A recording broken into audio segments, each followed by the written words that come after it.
మన ప్రభువును రక్షకుడునైన యేసుక్రీస్తు వారి నామములో మంగళవారపు శుభములు మీకు తెలియజేస్తూ ఉన్నాను. ఈ దినపు వాక్య భాగము తెస్సలోనికలు రాసినటువంటి మొదటి పత్రిక 4వ అధ్యాయము 12వ వచన భాగాన్ని మనం చదువుకుందాము.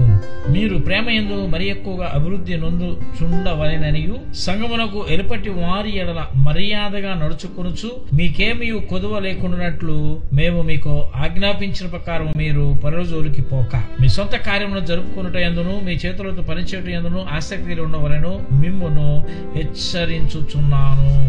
ఈ దినపు మన అంశము మనకేమీ కొదువు లేకుండా ఉండినట్టు చూసుకోవాలి. ఆదికాండం 31వ అధ్యాయం 3వ వచనంలో దేవుడు యాకోబుతో మాట్లాడగానే అతడు మెసొపొతామియాను విడిచి బేతేలునకు వెళ్ళలేదు గాని అనేక సంవత్సరములు షేకెములో ఉన్నాడు. దేవుడు వెళ్ళమన్న మార్గంలో వెళ్ళలే, తన స్వప్రయత్నం చేశాడు, అక్కడే ఉన్నాడు. అక్కడ ఏదో చేయాలని మరి షెకెములోనే ఉన్నాడు. యాకోబు మరి దేవుని స్థానంలో అల్పంగా విధేయతను చూపించుటకు బట్టి అతడు అనేకమైనటువంటి కష్టాలు ఎదుర్కొనవలసి వచ్చింది. కొన్నిసార్లు మనం కూడా యాకోబు వలె సంపూర్ణంగా దేవునికి విధేయత చూపించము. యాకోబు తన తండ్రి ఇంటికి ముందుగానే వచ్చి ఉండవలసి ఉంది.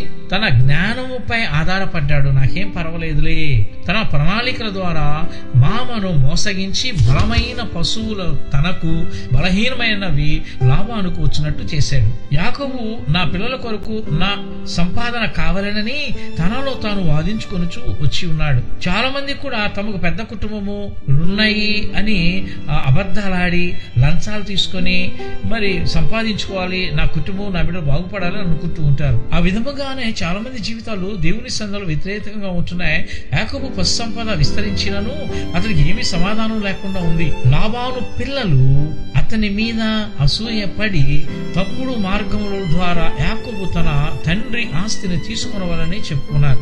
ఎప్పుడైతే మనము లోక సంబంధ పద్ధతుల ద్వారా అభివృద్ధి చెందాలనుకుంటామో అసూయ, ద్వేషము, విరోధము మన మీదకి వస్తుంది, ఎదుర్కొనవలసి వస్తుంది. ఈ సమయంలోని యాకోబు మరలా దేవుని ప్రత్యక్షత చూచాడు. నీ పితరుల దేశముకు నీ బంధువుల యొద్దకు తిరిగి వెళ్ళుము, నేను నీకు చెప్తున్నాను, తోడై ఉండును అని అన్నాడు. కానీ దానికి బదులుగా అతడు లాబానుకు తెలియకుండా రహస్యంగా వెళ్ళిపోయాడు. తప్పుడు మార్గంలో తాను ఆ పశువులను సంపాదించడం చేత అతని మనస్సాక్షి నేరారోపణ చేయుచుండగా మనస్సులో అసౌఖ్యతను కలిగించుటచే అతని విశ్వాసము బలహీనపరచబడింది. ఇతరులు ప్రశ్నించినట్లుగా నీవు ఏదైనా చేసిన యెడల నీ విశ్వాసం బలహీనపరచబడి సులభముగా సతానుకు ఎరగా అవుదువు. కనుక ఆ విధంగా వెళ్లకుండా సొంత ఆలోచనలు చేసుకోకుండా, సొంత ప్రయత్నాలు చేసుకోకుండా దేవుని మీద విశ్వాసం ఉంచి దేవుని మీద భారం మోపి ఆయన వైపు చూసినప్పుడు ఆశపడతాడు. ఆ విధంగా తన గృహానికి వెళ్ళినప్పుడు యాకోబు కూడా దేవుని మీద ఆధారపడ్డాడు. నన్ను ఆశ్రయిస్తే నేను వెళ్తానన్నాడు. దేవుడు ఆశ్రయించాడు, పేరు మారింది, ఆశ్రయులకు వారసుగా అయ్యాడు. ఆ విధంగా నీ దినమంతా కూడా దేవా నీకు వ్యతిరేకం నేను చేస్తున్నాను కాబట్టి నన్ను ఆశ్రయించండి, నీ బిడ్డగా జీవిస్తాను, నీ వైపు చూస్తానని ఈ దినమంతా కూడా దేవుని వైపు చూస్తూ దేవుని ఆశ్రయ వద్దులుదాం.